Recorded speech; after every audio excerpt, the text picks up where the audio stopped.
few days ago, I was at the gym. And if you've been to the gym yourself for more than a month, you'll know that as you go to the gym for longer and more consistently and you have more of a scheduled routine, you start meeting people who become like the regulars. Even some of them might be your friends, but most of them you're just talking to, light conversation. You're asking how many sets you have left. Maybe you're asking them for advice. Regardless, as you go to the gym for longer, you inevitably end up meeting people.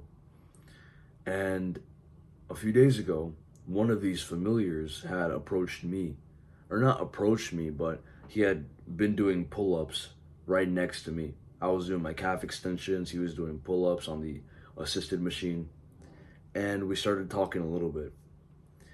As I'm resting, I finish my set, I'm just looking around. He points to my left, he taps me on the shoulder and points to my left and says, "Hey, do you see that couple over there?"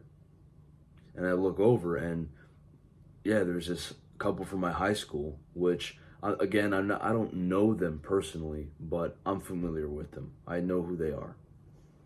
And I tell him, "Yeah, I do. Why?"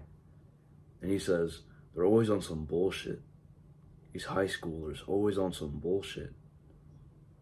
And I ask him, why do you feel the need to judge? I wouldn't do that myself, right? I wouldn't be acting the way that they were acting. But what they were doing, which was like hugging, kissing, and like typical cringe, I guess. Not even cringe. They're just being in a relationship. I wouldn't do that myself. But that does not give me the right to look over and then call this person this and say that they're always on some bullshit, that they're doing this, whatever. It's none of my business, right? If that's what makes them happy, they can do it. As long as they're not hurting anybody else, go ahead, go for it. But I ask him this question, and then he turns to me. He kind of looks at me with a blank stare for a second. He's like, "No, I'm not judging. I'm not judging. I'm just observing." And I've heard this line so many times. I've confronted my own friends when they're being judgmental. I've myself have been confronted when being judgmental. And in the past, I used to say the same thing. I would be like, "No, no, no, I'm not judging. I'm just observing. I'm just looking at my environment and understanding." Like, bro, don't lie to yourself. Don't cope.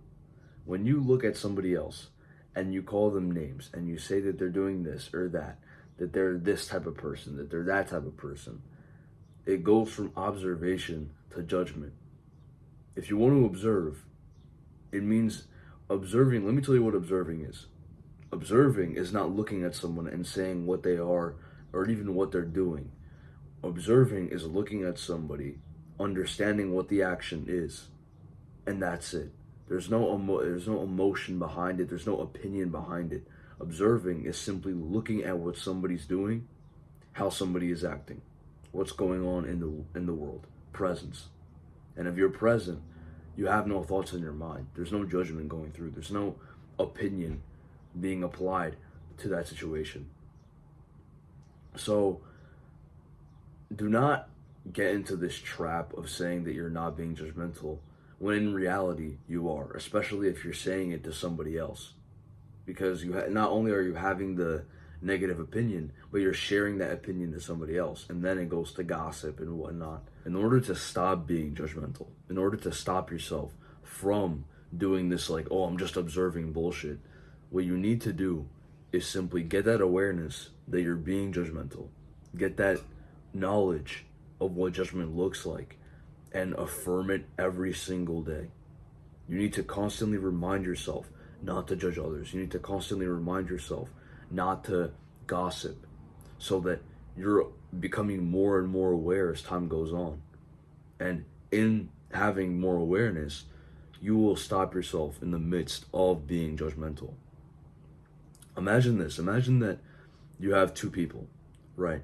You have one person who has been gossip. He's like a regular average person. He gossips, he judges, not all the time, but most of the time.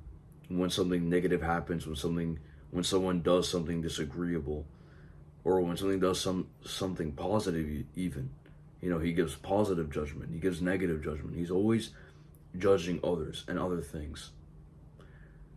And he's not aware of this. This person A, is not aware that he's doing this. He's doing it automatically. Imagine that versus person B, who judges here and there, but he's aware that he's being judgmental.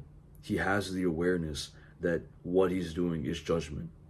He might not listen to it. He might not listen to the awareness. He might start coping and saying that he's observing, but the awareness is still there.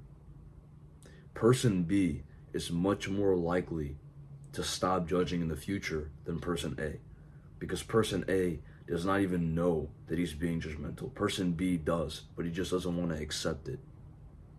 So you want to be like person B, and by watching this video, you've already become person B. So that's step one completed. The second step is to affirm this knowledge with journaling, so that over time, your brain becomes more used to not judging others. It becomes a habit to catch yourself in the middle of judging others. When you journal consistently, it can be for 15 minutes in the morning, it can be for 15 minutes at night, it can be both, it can be for as long as you want. Just make sure that you journal consistently on things like stoicism, on controlling emotions, on controlling judgment, how vain judgment is, how pointless it all is, how fast things are born and how fast they die. You have to philosophize consistently. You have to think of these things often, so that when you judge, you begin to see it as something stupid. You begin to see it as something that's not worth your time, that you don't want to do.